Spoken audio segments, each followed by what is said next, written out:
sa inyong lahat, mga kaibigan. Narito na po ang ikalawang kabanata ng ating tampok na kasaysayan sa linggong ito, pinamagatang Kasalanan mo kung bakit ang buhay natin ay parang isinumpa. Dito pa rin, sa ating natatanging dulang, may pangako ang bukas.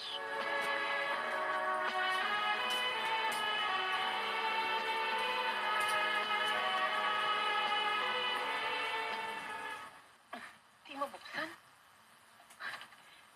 Binago ni Mama ang lock ng pinto. Ma! Mama!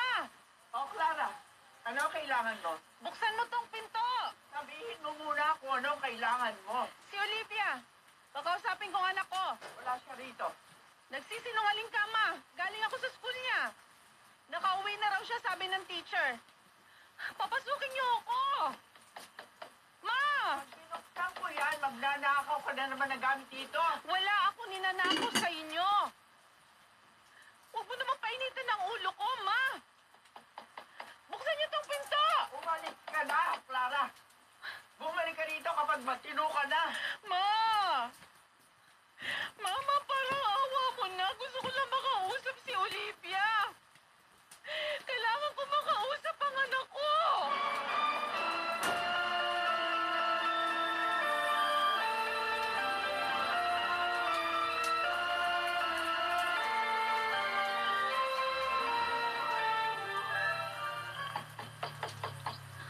Lola, Ma! Lola, pagbuksan na natin si Mami. Buksan mo to!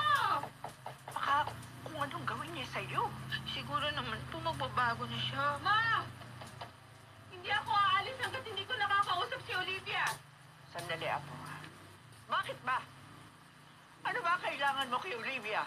Gusto ko lang siya makausap. Please. Lola, Sige, pero hindi natin siya papapasok.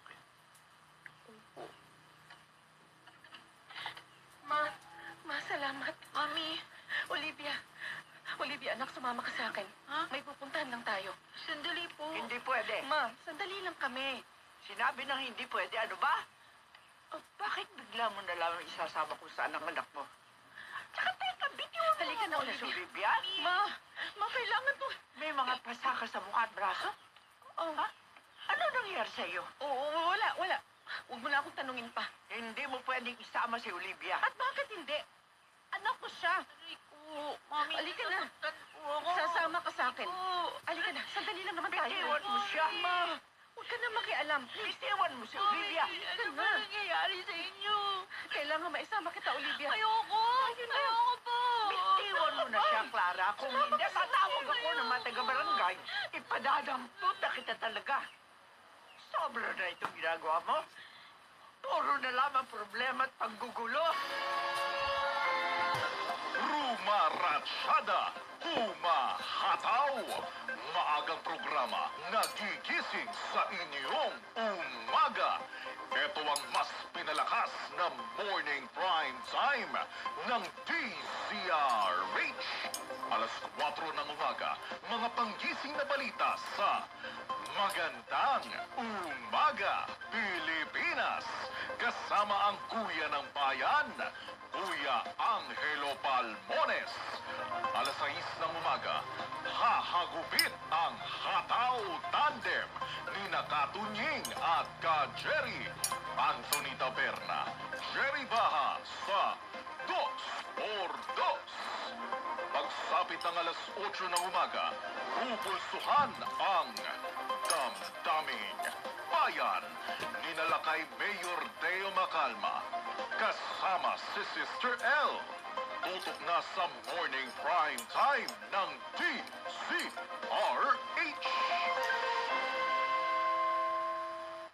Mga pinakamaiinit na balita at usapin tatalakayin ng walang halong pagbalik kasama sina Karen Oyong at Henry Uri sa Balansyado mula Lunes hanggang Biyernes.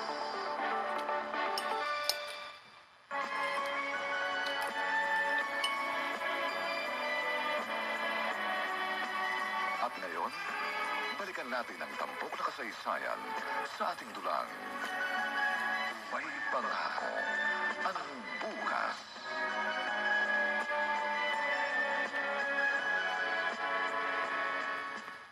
Mabuti. Hindi ka na isama ng mami mo. Kung ayaw mo nang umuwi sa lola mo, sumama ka na lang sa akin. Saan naman tayo pupunta, Teddy? Bahala na ako ron. Ha? Sabi mo, naguguluhan ka na sa buhay mo. Adik ang nanay mo. Lola mo naman, walang magawa kapag nanggugulo nanay mo. Pero kapag tayo na magkasama, wala ka ng problema. Pero paano si Lolo? Olivia, kapag wala ka na sa poder ng lola mo, wala nang dahilan ng mami mo para bumalik pa ron. Hindi na niya guguluhin ang lola mo. Matatahimik na ang lola mo. At matatahimik ka na rin. Huh? Dahil hindi natin sasabihin kahit kanino kung saan tayo pupunta.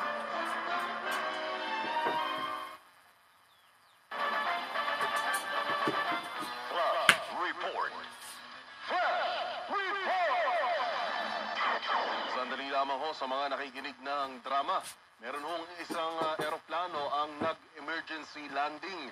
Saan yan at ano ang dahilan? RH-6 Sherwin Alfaro. Sherwin.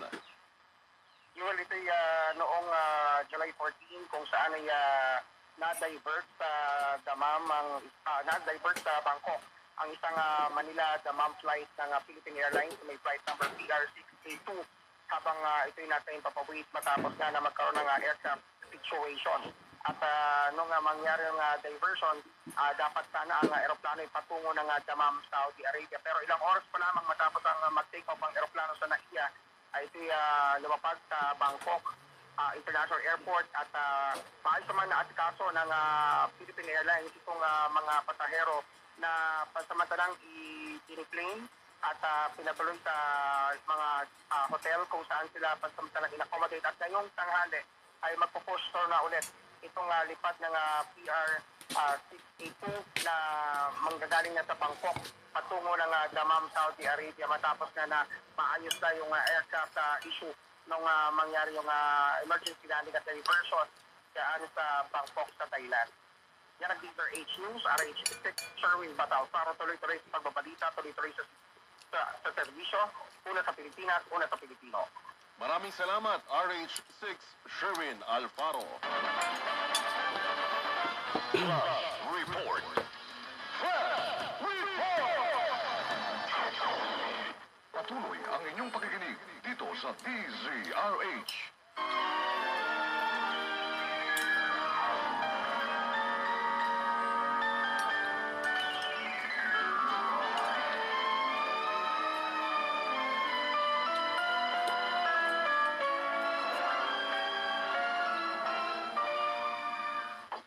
Kuya! Kuya Roman! Sandali lang. Oh, Perla, ano ba nangyari? Parang problemado ka. Si Olivia, hindi siya uwi kagabi. Oh, At nang magpunta ako sa school nila, wala rin doon.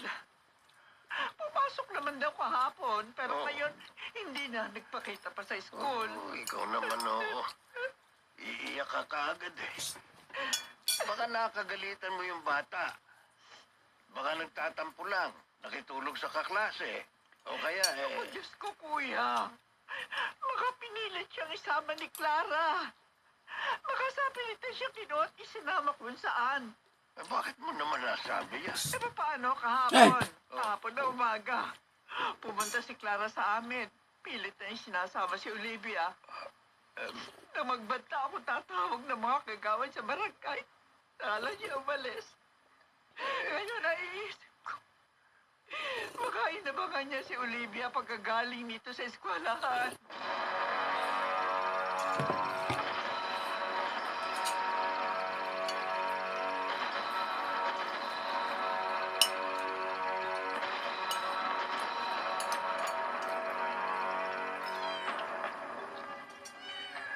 Lola Perla, excuse me po. Kanina ko pa napapansin, kinakatok niyo ang mga bahay-bahay. Nag-aalok po ba kayo ng Pride detergent? Napansin ko kasi, may dala kayong maraming sachet packs nito. Ay, hindi, Carlo. Talaga maraming sachet ang binili ko. Bala kong tumanggap ng labada. Ho? Pero alam mo kasi, hinahanap ko si Olivia. Nagbabaka sakali ako, baka may nakakita sa kanya. Nawawala si Olivia? Hindi ko sigurado. Andun ako sa pilitan siyang kinuha ng nanay niya. Bakit naman po yung gagawin ni Aling Clara? Hindi ko rin alam. Hindi naman po siguro ganun. Pero nasaan si Olivia? Bakit hindi siya umuwi hanggang ngayon? Kung gusto po ninyo, sasamahan ko kayong magtanong-tanong. Salamat, Carlo. Sinubukan niyo na po ba sa mga klase niya? O kaya, tinanong niyo ba si Aling Clara? Hindi ko alam kung saan naglalagay ang anak ko si Clara. Mula namang gulo siya kahapon. Hindi pa rin siya nagpapakitang muli sa akin.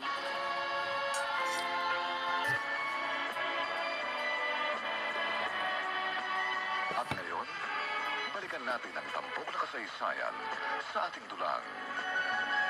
May pangako ang bukas.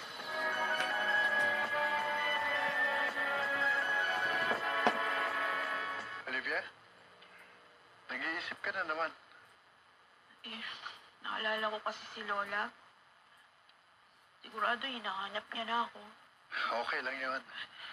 Masasanay din siyang wala ka. Ayoko na umuwi sa amin. Ayoko na makita pa mami ko. O, tama na, tama na. Narito lang ako, Olivia. Ha? Daddy. Magsisimula tayo ng sarili nating buhay, ha? Teka lang. Wala pa akong karanasan sa... Okay lang yun. Ako bahala sa'yo. Ang importante, makalimutan mo ang problema.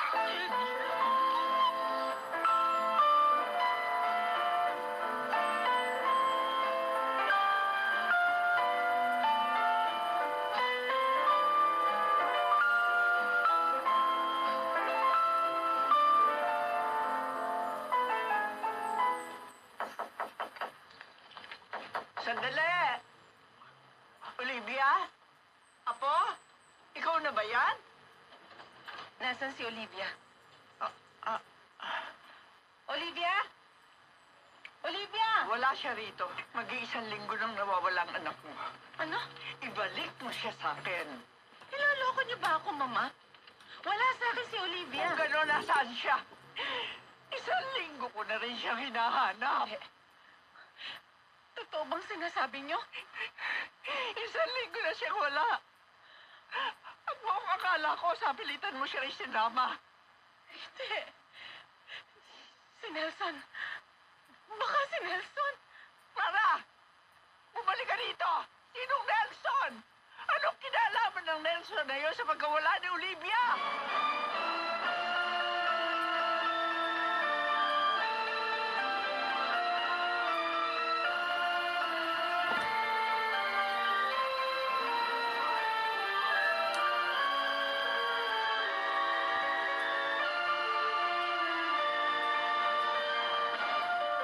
Sulat? Oo, kuya. Eto, basahin mo. Akin na. Oh, galing ito kay Olivia. Oo. Nagtanan pala siya. Bakit naghintay pa ng ilang buwan bago nagsabi sa iyo? Hindi ba niya alam na nag-aalala tayong lahat? Kuya Roman, narito na ito. Ang importante, ligtas ang aking apo. Sinabi na niya sa akin kung saan ko siya maaaring puntahan.